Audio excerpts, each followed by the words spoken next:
you? Yep, there we go. Session Okay. is recording.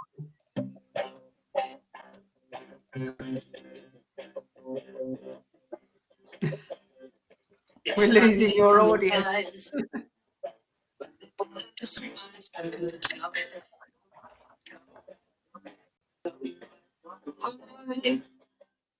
Oh, okay. Good morning, everybody. Good morning. Good Okay, so morning. I think the most terrible audio, Chris. You're going to have to get that mixed. well, the irony, of course, is that that's actually the best audio quality we've ever had in the room here. It's not being picked up by the microphone. We will get this sorted one day. But thank you so much. My name is Chris Morrison. My name's Jane Secker. We are the co-chairs of the ALT Copyright and Online Learning Special Interest Group. And this is our 75th webinar. So it's a bit of a milestone, actually, isn't it? So we did have quite a big celebration when the webinars got to 50. But we're not planning one for today, particularly, other than the fact that it's just a fabulous topic that we've got lined up, and we've got lots of exciting copyright news. So yeah, we do, absolutely. Let's get started, shall we? So we got copyright news. We have a fantastic guest. Amy Pendergrass is joining us to talk about her master's research, which is really relevant. And we can see over 100 people on the session already. We know it's a popular topic, and I think this is going to be a really fantastic session. We've got some really interesting, Amy has some interesting findings to share with us. We normally start with what's happened since we last met. Usually my picture's on the left, so I get to go first. So I am going to report back on a visit to the Radcliffe Science Library, part of the Bodleian Libraries at the University of Oxford. This is a photograph of the Wellbeing Room that Rachel Scanlon, one of my colleagues, and a well-established member of the copyright community as well, as part of her role now working at the Radcliffe Science Library, has set up this Wellbeing Room. She had a session that was talking about mental health and had students and staff in. It's fantastic what she's got here. It was really great to see it. I know that many universities are working on creating these spaces primarily for students, but I think it's good to have staff in there. And I had a really useful, a really lovely conversation actually with some people about mental health in the workplace and how hard it is, I think, particularly for men, to talk about mental health.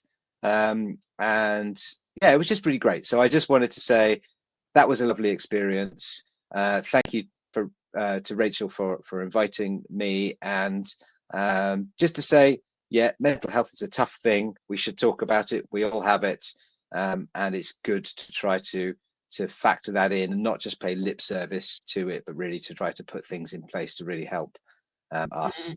So that's me. Oh, and Rachel, you're on the call. I'm so glad that you are. I wasn't sure if you were going to be here, but yeah, just to say, well done, Rachel. Really great session, lovely space as well. So I was very pleased to be there. Okay. Well, your bit. Over to you. Yeah, very important, and there's lots of fun things in that photo that I'd quite like to play with, definitely. But since we've last met, I've had some exciting time. So you can see the picture on the right, which is with some of my City Library and Information Science graduates. Right in the middle there is also our guest speaker today, Amy Pendergrass, who I was really honoured and delighted to sit on the stage and watch them all walk across and receive their masters. Many of them did really fascinating dissertations. Amy stood out and is obviously one we're going to be speaking about today, because I know many people are interested in rights retention. But the whole cohort was a fantastic group, and it was just lovely, and one of my kind of proudest moments to see them all come up on the stage a couple of weeks ago at the Barbican. So that's, yeah, just something also really lovely. It's important to celebrate those successes and those milestones that we get in our academic career, and it was just lovely being part of their journey and their kind of career as they go into the world of libraries. Yeah, and I was lucky enough to meet them as well, wasn't I, Jane? I came in to do a session for you, so what a lovely bunch. Yes, you did. Yes. Okay, Yes. so just a reminder that we have the archive of our webinars and blogs. I think we've got a lot of people on the call today. I know it's because of the topic. So we are copyright and online learning is the general topic, but to be frank, anything associated with copyright that's kind of close to libraries, education and research, we will cover. So if there may well be things that are of interest to you, if you haven't been following our webinar series, particularly around, well, we will talk about other topics as well when we get to the copyright news. So copyright news, is this working? That's the time for that amazing audio, Chris. And you might want to just sing it No, out loud. I'm not going to do the jingle. The jingle's not working. Let's if it fails, then copyright fail. News, So copyright news. yes, okay, we have the news. So the first one we were going to mention something that came up on the BBC.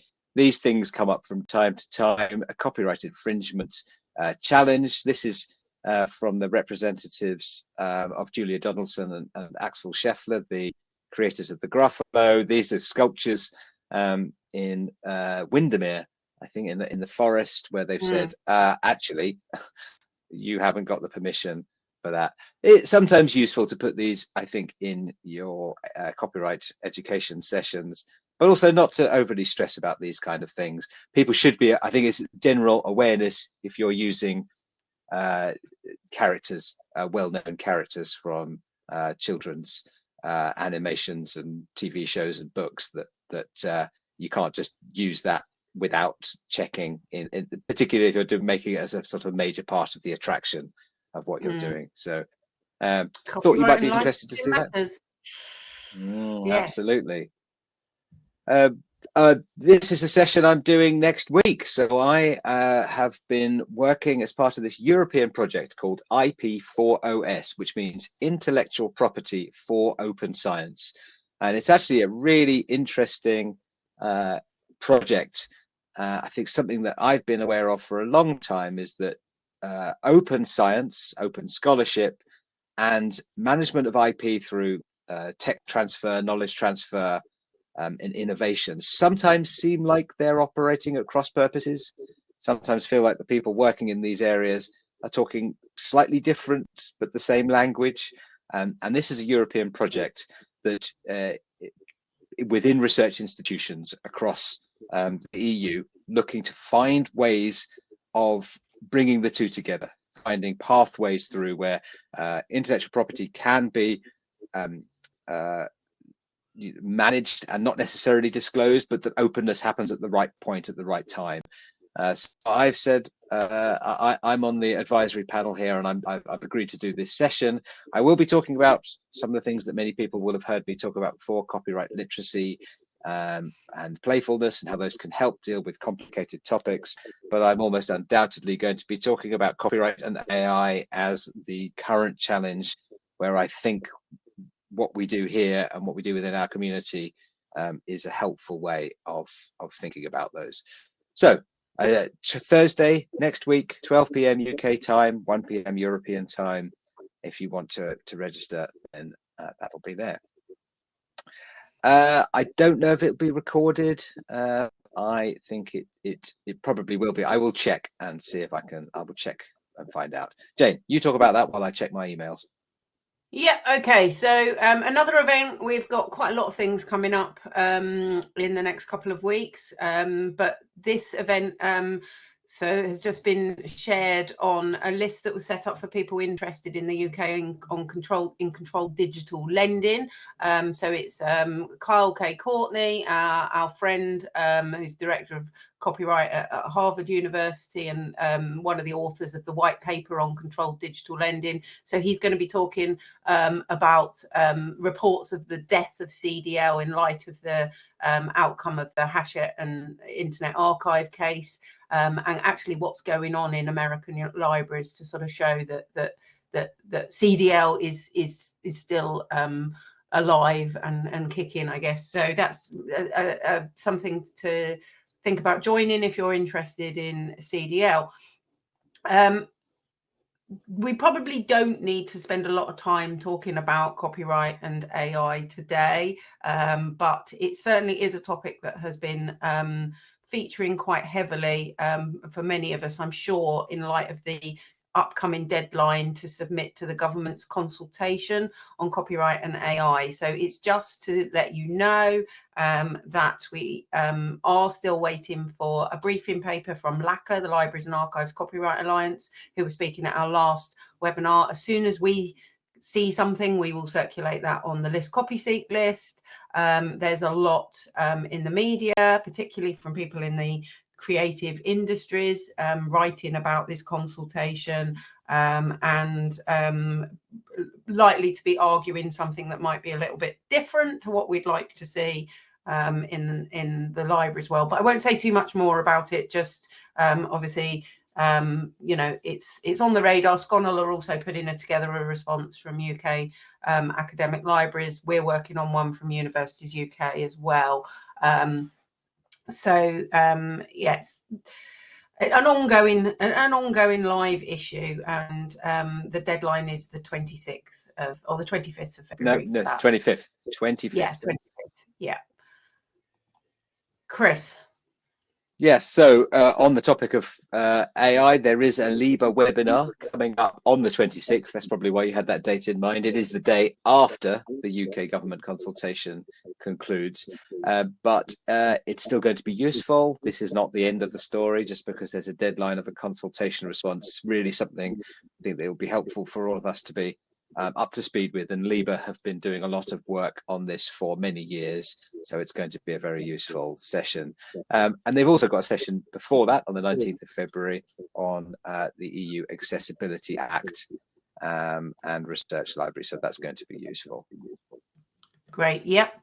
I'm just putting the links in the chat for those various events. We do make our slides available afterwards today if you want to follow up and get any of these links. So there is also another event happening the same week. So SCURL, which is the Scottish Consortium for University and Research Libraries, running a copyright and legal group, a coffee morning.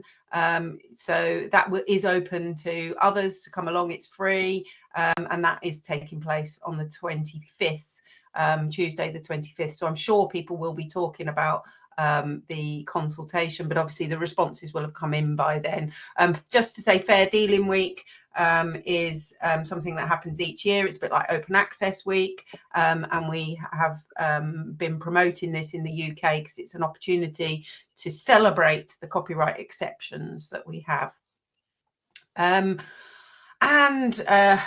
We are also going to be speaking, Chris and I, at the RIDE conference, which is another free conference, this time taking place in person at the University of London. So anyone in London who's interested in researching digital and online learning may want to come along to this. We're going to be presenting, running a workshop about the copyright anxiety research that we've been doing, and the programme will be going up soon, but Chris and I will actually be running our session at Senate House the afternoon of the Friday of the 14th of March. As I say, that is a free conference. If you're interested in online learning, you may want to come along. Okay, we're nearly there. We're nearly at the last one. Chris, nearly are. Okay. Our final announcement. Okay, is this it? Do we do a drum roll? Yeah, you move the slides on. You want me to move the slide? I'll move the slide. Here we go. IcePops 2025 is officially happening in the United States of America at Harvard Law School. We are being hosted by Kyle K. Courtney, and we are putting out a save the date, the 23rd to the 25th of July.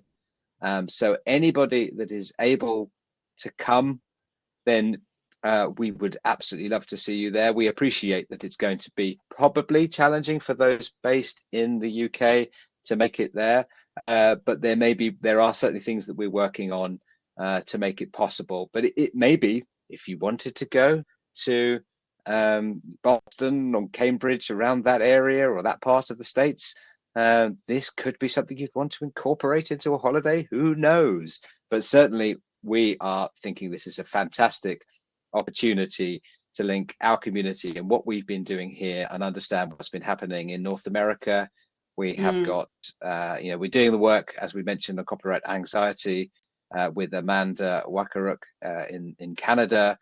So we will be bringing some of that, and we'll be focusing on how they have built their communities around copyright support in North America and sharing ideas. And obviously we'll be doing our normal clowning around whilst also being serious and having to do proper talks to the law school. So it'll be interesting to see, but it's going to be what an amazing opportunity. Yeah, and we will further details will be coming soon. I think at this stage it's a bit early to say whether we know if there's going to be a hybrid element. Obviously, Diane, we want to make it as accessible as possible. So we will be speaking to them about that. It is Harvard Law School. You would think they have these sorts of facilities. So, but let's watch this space is what I say. Yeah.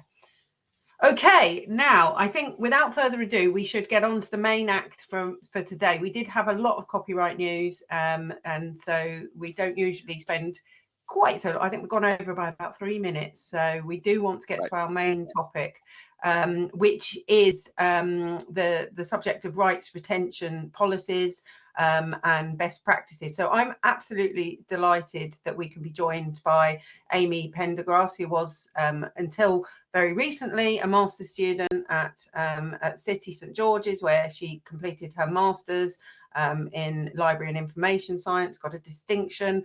Her dissertation is a fantastic piece of work, The Rights Way to Open Access, an analysis of UK higher education, institutional rights retention policies and best practices. Amy has somebody who's also transitioned into the field of library and information science. So she had a career before that working as a lawyer, working in HR, and actually I think that background gave her a real kind of insight and a kind of a drawing, I guess, to this world of copyright, open access and all sort of legal matters. Amy, I think you're on the call with us, and so I'm not going to take any more of your time. Just to say that Amy is now working at the University of Plymouth, where she's very recently taken up a role as an information specialist there. But we are absolutely thrilled that you can join us, and I'm going to just get your slides up, Amy. There we go, just like magic, and hopefully you are with us and we can hear you. Yep, of course. Can you guys hear me? Yeah, perfect. Yeah. Yep, and I'll just keep my bit. Take it away, Amy. Take it away. All right. Thank you both again, and very happy to be here. Today we're going to talk rights retention and our policy response to it, which is the Institutional Rights Retention Policy, or IRRP for short. And to do that, I'll be talking to you about some background around why rights retention, my 2024 research study on UK IRRPs, along with the findings, and what I can recommend as useful tips and takeaways based on some of the issues that was raised in that study. So why rights retention? As many of you already know, open access is the mechanism that makes research publications freely available, free of charge, and free from most copyright restrictions to anyone who can benefit from them. And this definition demonstrates that while rights retention may seem new to many of us, the importance of copyright retention to open access has been there from the beginning. So let's look at a little history. So at the start, the shift from print publication to a digital paywall meant that universities were locked in a perpetual cycle of authors signing away their rights as a condition to publish, while the institutions were stuck buying back the very material they supplied to their publishers for free. So in 2000, researchers, higher education institutions, and funders met and agreed on 3 separate but similar declarations: the Budapest Open Access Initiative, the Berlin Declaration, and the Bethesda Statement, or what Peter Subert calls the BBB definition of open access. And while there are differences on what these 3 definitions emphasize, where they universally agree is the principles around open and free access of publications, the importance of self-archiving, and the need for copyright retention for authors. So from the start, copyright retention was important. And when we look back at the early days of debate around how to manage open access, copyright retention was very much at the center of those conversations. which could be demonstrated by things like the JISC Romeo study in 2003, which highlighted a very live debate over copyright retention and who should have it, whether institutions keep it as an employer or authors should have it as part of their academic freedom. But what changed the debate focus was the Finch report in 2012, which moved emphasis away from copyright retention and self-archiving to who would essentially pay for the cost of open access as a compromise to publishers. And this emphasis shift from copyright to the current system we have of open access laid the groundwork for many of the recurring problems associated with open access that we're all familiar with today. Transformative agreements that seem to be transfixed at this point, double dipping, high APC fees, and access discrimination to open access. Fast forward to now, institutions and funders, both here and internationally, are returning to copyright retention as the potential key to fixing some of these OA challenges. And using the tool of Creative Commons as the mechanism of choice, this shift has created a new concept called rights retention strategy, which is using the mechanisms of copyright assignment to allow authors to deposit works where they see fit.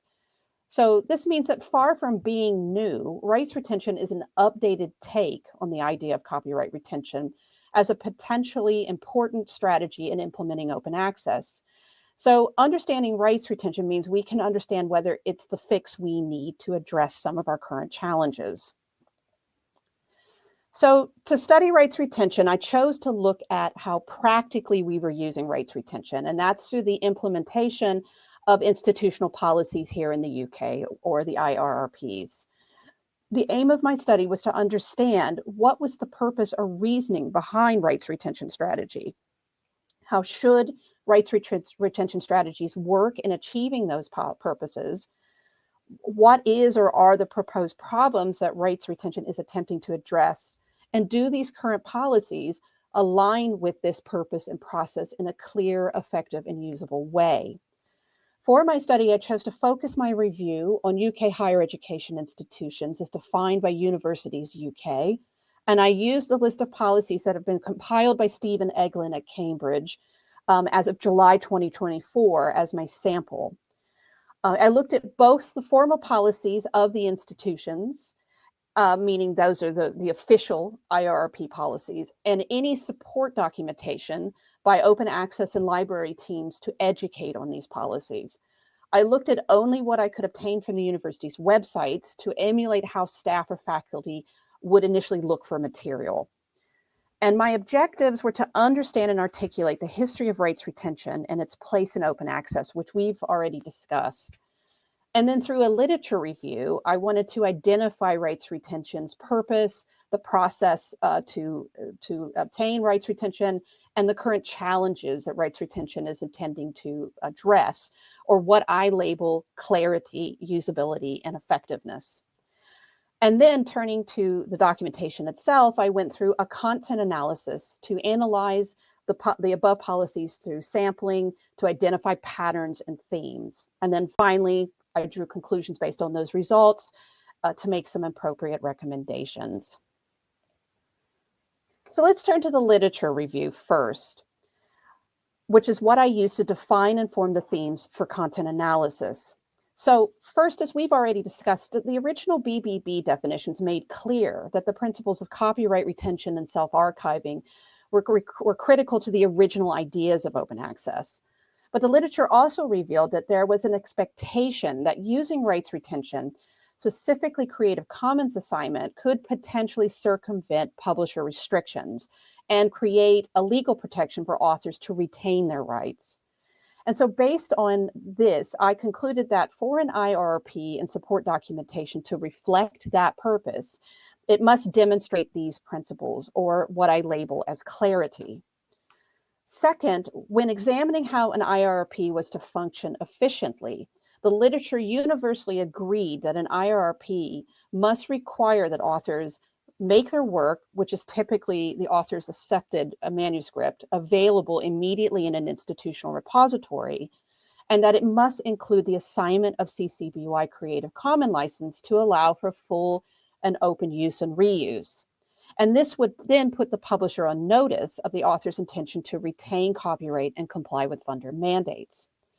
So containing these components would make the policy function effectively, or what I'm calling usability, meaning that there should be a clear and consistent step for an author to follow to ensure compliance. And then finally, I looked at the literature around the challenges that rights retention was meant to address. So two types of challenges emerged from that search: challenges addressed by rights retention and then challenges to rights retention. So the literature showed that the critical issues to be addressed by rights retention strategy were the key cost and infrastructure problems like buyback that we've already addressed above. But regarding the pushback to rights retention strategy, the literature highlighted several key arguments. First was the issue raised by disciplines like the humanities and the arts, who find rights retention as potentially problematic based on how their authors interact with publishing and the limited interaction with those authors with open access in general to lack of funding mandates, for instance, meaning that there was an overall reluctance at times to embrace rights retention as a potential strategy. Second, and by far the most controversial, was around those authors who believe that rights retention contradicts the long-held ideas of academic freedom, which is a term that's used as a shorthand for the practice of higher education institutions withholding their ownership of institutional copyright over the research output of academics. So therefore, when reviewing IRPs, I was looking for how it would address and educate on these challenges, or what I label effectiveness. So with the themes defined, I turned to content analysis of the documentation. So content analysis is a technique often used in social sciences to identify patterns within the context of communication material to understand how these materials create relationship and meaning with its recipients. And content analysis brings together communicative materials as raw data. So in this case, it was bringing together the IRP policies and those support documentations. And then by using the process of coding, you are capturing the key themes in which to draw conclusions about how well that communication is going between the author and the recipient. So in general, when you're doing a content analysis, we're looking for what are the relevant themes and representative codes to investigate, the frequency that those codes appear in the material, and then when new themes appear that were not considered initially, to capture those codes to provide a more complete picture. And of course, it's always important to mention, as with any study, we have limitations. And in this study, I only had access to what was publicly available. So understandably important internal trainings or other internal documentation were not available for review. And then of course, you know, my own biases and understanding of how words and phrases are used will also impact those results. So how it was done. So to perform this textual analysis, I used Navivo's qualitative software to capture outcomes for each coding project, which were effectively 3 coding projects. And using that literature review as a basis for testing, I developed what I call the initial themes for clarity, usability, and effectiveness, which is represented here in this table, and use that to set up those 3 coding projects. I then used these codes to look at the relevant sections with each document to label and categorize each instance where these ideas were addressed. And then, as I stated above, where language came up that didn't fit into these pre-described categories, I created a miscellaneous section and then created new labels to capture that data. I then collated and ranked in order the number of times a code was mentioned or its frequency. And where codes were mentioned more than 10 times in a document, I highlighted it as a top code. So let's turn to clarity first. So on to the results here. Starting with clarity, the analysis showed that of the original 6 codes identified, which is represented here on the left, only 3 of those, which is access to all without restrictions, author retention, and free choice to publish, were cited as part of the purpose of all policies. The remaining 3 codes, which was controlling cost, self-archiving, and providing legal protection, did not feature at all. However, as you can see on the right, when considering themes that were not identified in the literature, a clear pattern emerged. Language discussing things like researcher funding requirements and ref requirements were by far the largest cited theme of clarity for rights retention strategy. These new thematic codes were combined into one new supercode, or compliance. A second important thematic code emerged, which was only covered in the IRRP formal documents themselves, which was the need for a rights retention strategy to pursue certain higher education values, like raising a researcher profile. So then when we take a look at the final results, by combining the original codings with the newly identified ones, we see that overall the strongest definition of clarity, or in other words, the purpose of these policies, is effectively compliance, followed by the theme around higher education goals. Now turning to usability. So as the coding produced here produced a significant number of subcodes, I've chosen here to just highlight some key points instead. First, when reviewing the original 13 codes from the literature review, the results show that every key aspect of usability is present, just not in all policies. And what I mean there is that only a few policies contained all the criteria, whereas in most cases, the usability themes may, for instance, show up in the institutional policy, but not in the supporting documentation. So what do I mean by that? Well, an example of this is like the language concerning opt-out provisions. When I looked at the frequency of the number of times that opt-out provisions were referenced in the formal policies, that was 27 times. But when we looked at the supporting documentation, it was only referenced 13 times, meaning that there's a disparity between those two documents. The most frequent thematic codes that occurred were opt-out provisions, the types of authors covered by the policy, the material for deposit covered by the policy, meaning like what is required to be put in the into the repository, the required version to be done, which is either the author's accepted manuscript or the version of record, the requirement to self-archive in general, and then some form of CC BY mandate. The least mentioned provisions were publisher notification, meaning who's telling the publisher, and dispute resolution, or what steps do I follow when something goes wrong. Another interesting outcome came when viewing those subcodes under our original usability themes. In several policies, there was a divergence between the formal policy and the support documentation on how key aspects of usability were defined. So what I mean by that is, for instance, there were several policies in which the definition of who an author was under the policy may differ than what their supporting documentation would say. So for instance, one policy had 5 additional types of authors mentioned, but when you looked at the supporting documentation for the same institution, those definitions were not carried over. Finally, turning to new thematic codes, the biggest inclusion were sections requiring things like bibliographic record data, ORCID identification, and clauses on how to handle co-authorship. Other additional codes that were identified were minimal in impact. So again, looking at this, what we see, as we've discussed already, is while there doesn't seem to be a full set of criteria for usability everywhere, it does support that there are key aspects of usability that appear in most documentation reviewed. And again, those strong categories were things, again, like opt-out, authors, the version, language on CC BY use, archiving requirements, and the types of materials covered. However, the number of subcategories that do not appear consistently across formal policy and support document does show a divergence in defining these key concepts across documentation.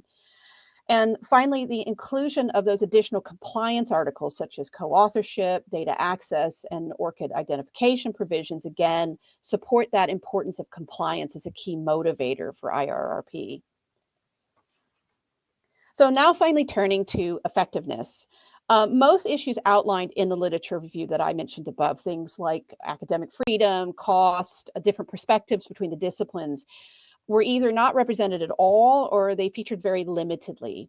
The only representation of what issues rights retention are attempting to fix with this policy appeared in the miscellaneous coding exercise, which revealed this new thematic code around publishers and copyright as represented here. So examples of this language would refer to publishers' behavior, such as not accepting the legitimacy of rights retention, or the continued demand by publishers for copyright transfer, which, while that does kind of tangentially relate to some aspects of the original problem, like cost and buyback, it's framed slightly differently as a different idea about what problem rights retention is attempting to solve.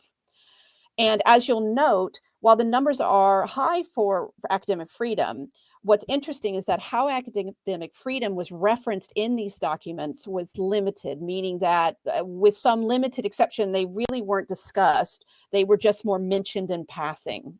So it's more of an acknowledgement. So what is all this telling us? Well, first with clarity, I think it's important to always mention that, you know, policies are created for a reason. And understanding this reason creates legitimacy and the grounds for users to buy into it. And as we've seen here, while the study shows a general support for the original intentions of access without restrictions, author retention, and free choice of publisher, the main focus of these policies is on compliance with funders and REF as the key intent of the IRRPs. And I argue that this focus is potentially problematic for a couple of reasons. First, it moves the users of these policies away from the true intention of rights retention and why open access is still an important goal to achieve. It does also send an implicit message that the only reason we're doing this is because we have to do it, and not that there is a fundamental issue with how open access is currently operating on the cost of publishing. And it also provides an unintended support to those who are arguing that this is an erosion of academic freedom, as it's placing funders and not the authors as the party dictating how copyright is managed. And so I believe that this might be a bit of a missed opportunity to educate academic researchers that compliance with this policy is actually necessary because of the impact of cost on and how it hinders our research output and our budgets, and how it hinders open access for not only the workplaces, for the general public. And I think protecting both open access and their copyright is a vital part in breaking this publishing cycle. So now turning to usability. Usability is critical because it's important for policies to be easy and consistent so that users understand what they need to do to be compliant. Now, while policies show stronger consistency across provisions, there's not consistency in some areas where the formal policies and supporting documentation diverge in how you define key terms. And that can be problematic because it can create confusion for how users comply with both those policies and that supporting documentation. Additionally, I would argue that certain provisions that are not present, like a dispute resolution, is problematic because it's important to give authors clear instructions on what they should do if a problem arises. And then finally, turning to effectiveness. While there is language referring to publisher handling of copyright, which of course it kind of refers back to that buyback issue, the major issues of academic freedom and disciplinary differences are really not addressed. And not adequately explaining the context in which rights retention is operating is problematic because it disconnects the history of the problem that rights retention is dealing with from the creation of the policy. And I think it's key to remember that investment and implementation in policies are more difficult when neither the creator of that policy or the users know why it's actually worth it. So overall, while I would argue, I think that implementation and impact of rights will definitely warrant further study and investigation. I do offer some initial 3 recommendations based off the findings of the study. So first, I think all IRRPs and support documentation could benefit from addition of an education piece on history and the challenges that IRRPs are designed to address, providing users important context on why these policies are necessary, and the importance of their role in it actually builds, I think, trust and is critical in making this process successful. But it also serves that additional purpose of helping kind of managing and mitigating those that are going to be resistant to the change. Secondly, as part of the higher education and GIST best practice group on IRPs that I know is completing their work, I think it's important to establish a minimum set of requirements for key provisions to be included in policy so that there is consistencies between the higher education institutes. This will not only ensure easier compliance and avoid confusions, but I think in areas such as co-authorship, it will make it easier in those types of kind of split arrangements to understand, how to manage these articles in a more consistent way.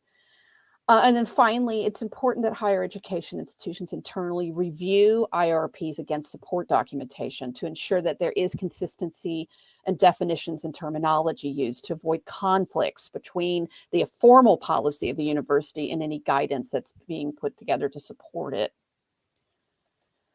And then finally, taking off my librarian hat and putting on the very old and worn out hat of law and HR operations.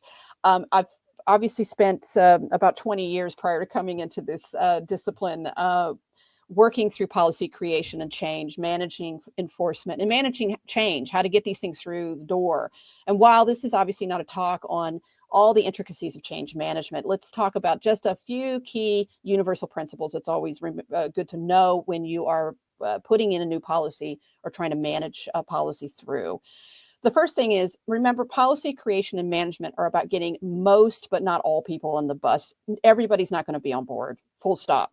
But what you want to do is to grab those positive early adapters so they can help you drive the change while you use things like compliance mechanisms to rein in the late adapters. Celebrate wins by providing evidence of positive outcomes from complying with the policy. How can we talk about, hey, since we've put this policy in, how many articles are going open access? How much money are we saving by going this route? Things like this. Let people know what they're getting for compliance. And finally, for those who are in the process of building their policies right now, I think the best way is to create effective policy alongside key stakeholders so that you get them to take ownership in it. And they will then help you take that message out to the people consistently and often. This is the thing we call in change management the roadshow. And it's kind of like that sales pitch on why this change is good. And it's something that you do have to deliver, and you have to deliver consistently. So overall, thank you very much. And thank you again, Jane and Chris, for giving me this opportunity to talk to you and to all of you today. And we'll give the floor back over to Jane and Chris for questions. And thank you again for having me. Wow. Amy, thank you so much. What an absolutely fantastic presentation. I can see a couple of things in the chat about sound. There was a moment where there was like a couple of seconds where we lost you, but I think for all of us, we kind of got that quite loud and clear. I hope so, if everybody else can just confirm. Yeah, but I'm convinced the recording will have worked for anyone that has lost sound. But this was just fascinating, really, really useful to see. We're going to invite questions, but if you don't mind, I've got a few observations, if you wouldn't mind me making while we're as somebody who went through, I don't know whether I would call it the pain and the joy of putting an institutional rights retention policy in place, and have been involved in this field for some time. I think the first thing I would say about rights retention strategies and the work that's happened, particularly in the UK, is what an amazing achievement I think it is that we've managed to do this and put these in place, that we've moved things on, because there was definitely no, it wasn't inevitable that this would happen. It was through a lot of hard work. I'd like to also, before I carry on, just make a very special mention to Chris Banks, who is retiring today from her position at Imperial, being the director of the library. Without Chris Banks, I think we can all agree this would not have happened. Her leadership in this area has been inspirational. Her pulling this through all the complications that came around trying to talk about a very, very complex thing actually to put in place. So I think we all owe her a great debt of gratitude. And I hope that she isn't disappearing entirely. I think she is kind of keeping her hand in. The other We've got some fantastic comments coming in, but I've also we have. Chris is going to ask a couple of things. Before we go with that, Amy, one of the things Jonathan's just asked was your dissertation available to read anywhere? We've been talking about that, haven't we, a little bit, whether you're going to put the full text up. You certainly want to publish aspects of it, don't you? But I do, and I'm happy to share a link to that here. I'm trying to get it uploaded onto Humanities Commons, but it's going about as slow as it could possibly go. So okay. Yeah, so I'm happy to share over once a link, or we can wait till I get the DOI assigned to it. But I think, yeah, because there's obviously a lot more detail dug in there, and you can take a look at all the policies I actually looked at, because all that material is captured there. So yeah, happy to share whatever. Absolutely. So Chris, back to you. You said you wanted to pick up on a couple of points. Yeah, so as I said, I mean, what this is really fascinating about this research is, because you were looking at the policies and what was published, you're seeing it from the outside view. What was all the things and the hard work, the discussions, how we were going to manage it, how we were going to do it. It's really fascinating for you to be able to present back to us what our work looked like. And I think I completely accept that it is not. It's not a perfect world, and I don't think it was ever going to be. I think that there are a few things I would say that the libraries, in some way, because this was largely promulgated and driven by university libraries, are somewhat hamstrung between their position of providing services to researchers and some way leading the policy direction and trying to say, well, this is the place we want to be, so this is how we get there. And I think there's no way around that, and some of what we see is the compromise that's as a result of that. It's also, I think, as a result of the fact there have been intentions to try to get this baked into funder policies. As we know, Coalition S put this in place, and there's still ongoing conversations about having these principles put into legislation through secondary publishing rights. I think the fact that it was left to institutions to do it themselves in their own independent way means you're going to have inconsistencies, and that's not necessarily because there's a clear difference between the institutions on how they want to present it. It's just the way that it happens in any given sort of cycle of trying to get things through committees, talk to people, who's available to do it, where are the personalities that you can kind of hook onto to really make this come alive. Yeah, it's a slightly messy space. It's a transitional space, I would say, what's happening with rights retention, because open access is through transition. It's not static, it's moving all the time.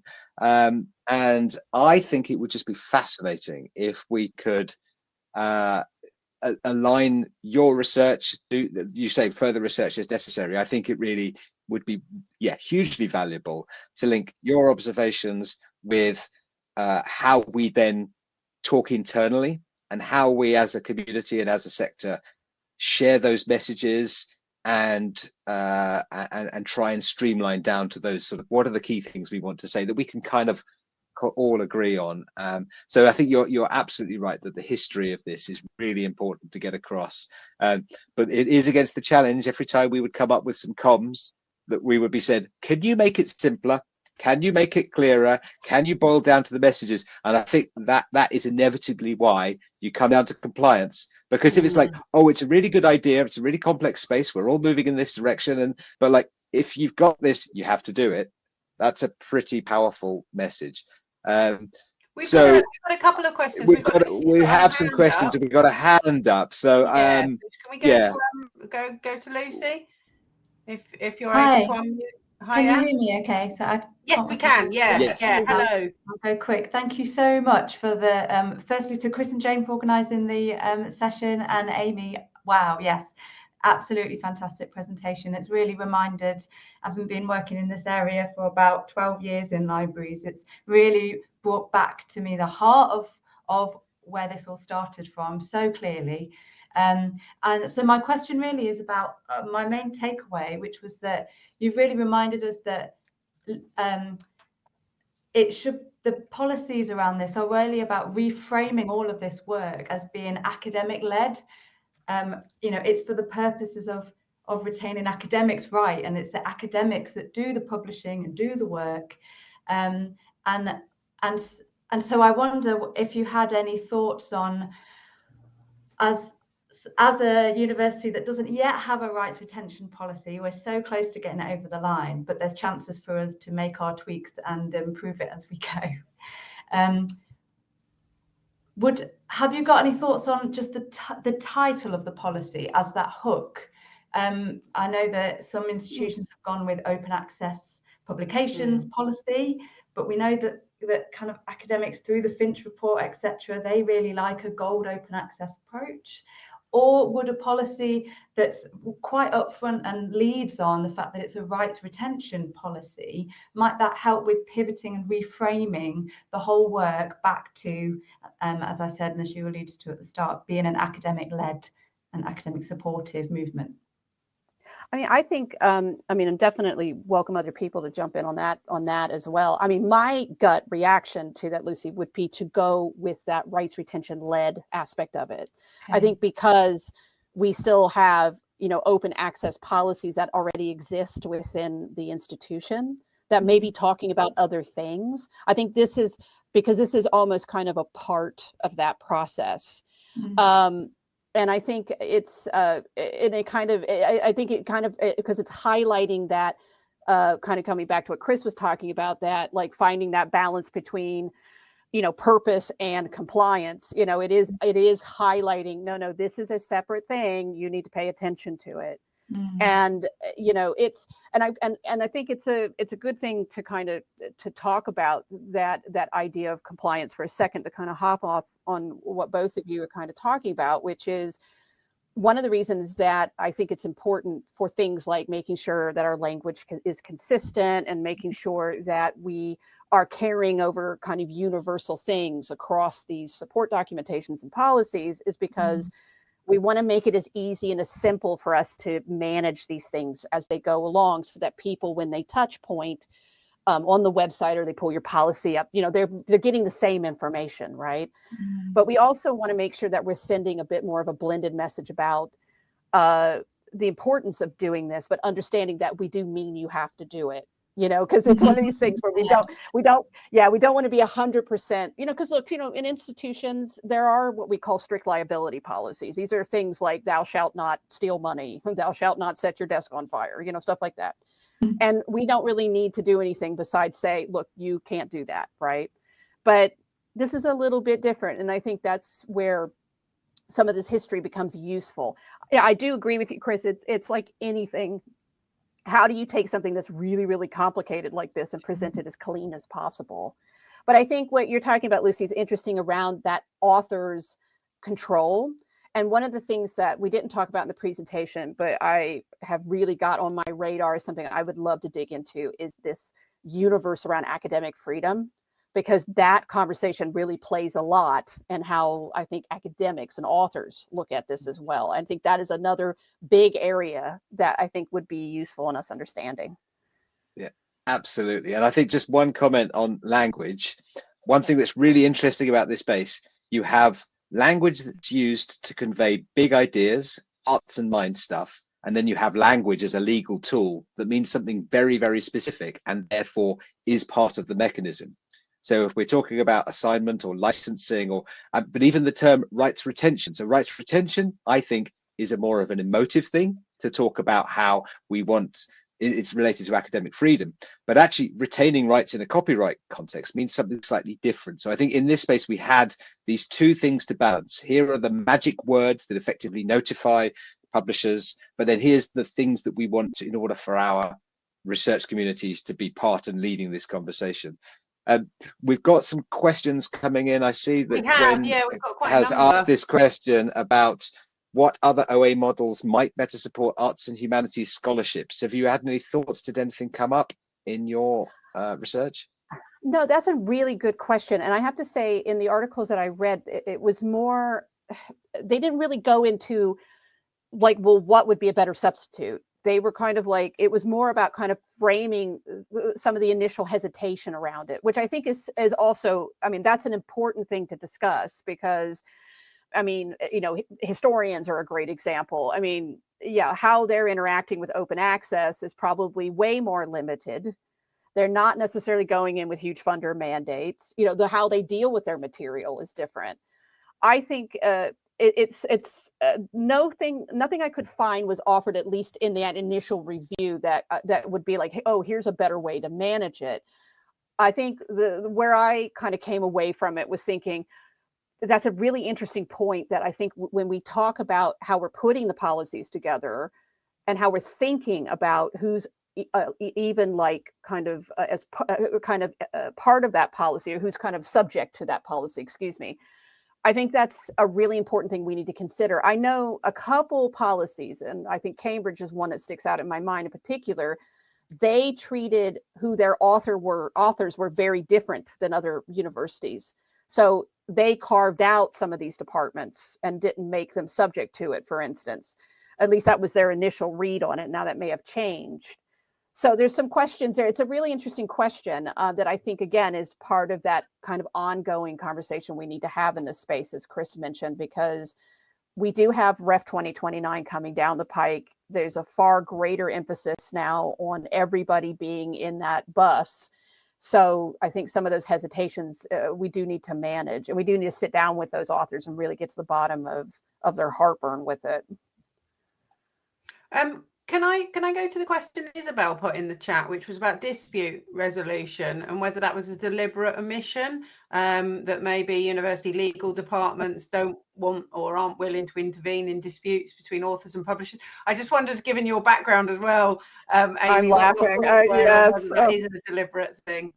Oh God, you know when the lawyers have been in the room. Here's the this is just complete speculation. I'm just going to put this out there. This means absolutely nothing. I'm just going to pull from my 20 years as an attorney. Attorneys are of two minds sometimes. You have some attorneys like myself who, when it comes to user-facing things like this, and Chris kind of mentioned this a little bit earlier, where it's important that we're really clear about what something means because it has an actual meaning or it has an actual consequence. We need to be clear. And we also need to be clear about what people need to do when something goes wrong.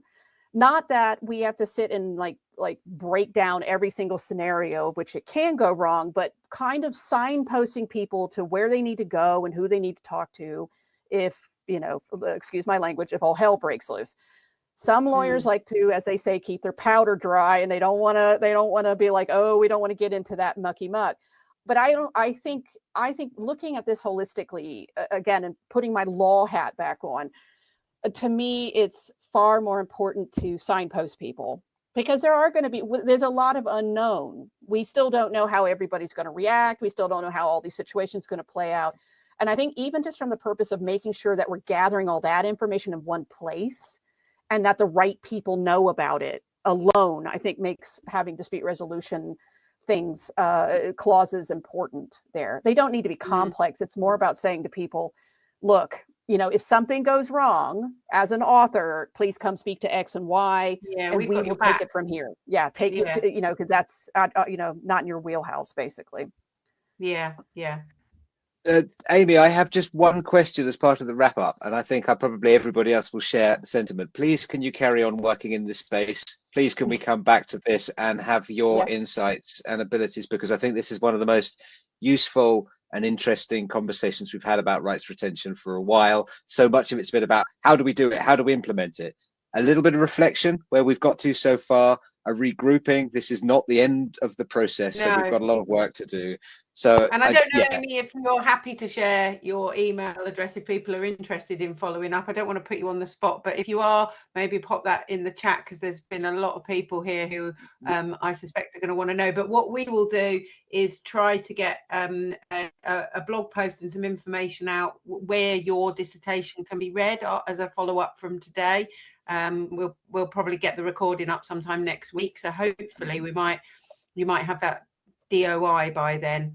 I hope so. If not, we'll sort something else out. We'll figure something else out. And I'll pop my email now into the chat so that if you're happy to talk to anybody offline about it. Absolutely. Thanks, everyone. Thanks so much again, Amy. Brilliant. We've overrun ever so slightly, but so just very quick. Yeah, very quickly. We have next month, 21st of March, we're talking about AI policy and guidance as it relates to copyright. So we have colleagues from Academic Libraries North sharing the work that they've done. So we're really looking forward to that. And then we have got other sessions coming up soon. So please stay tuned to this space. We absolutely join the alt CoOLSIG if you want to keep up to date with these, if you're not already on list CopySig. Yeah, we have our mailing list, so you can sign up and find out more. I will pop that into the chat as well when I have a moment. I'll just try and find that. So, but yeah, we have one last thing, I think, don't we, Chris? One last thing. We just wanted to say big shout out to Erica Levy at the University of Coventry, who created this wonderful copyright quiz with a Valentine's Day theme. So if you decide that one of the best ways to show your love to other people is by quizzing them and getting them to know more about copyright, this is the resource for you.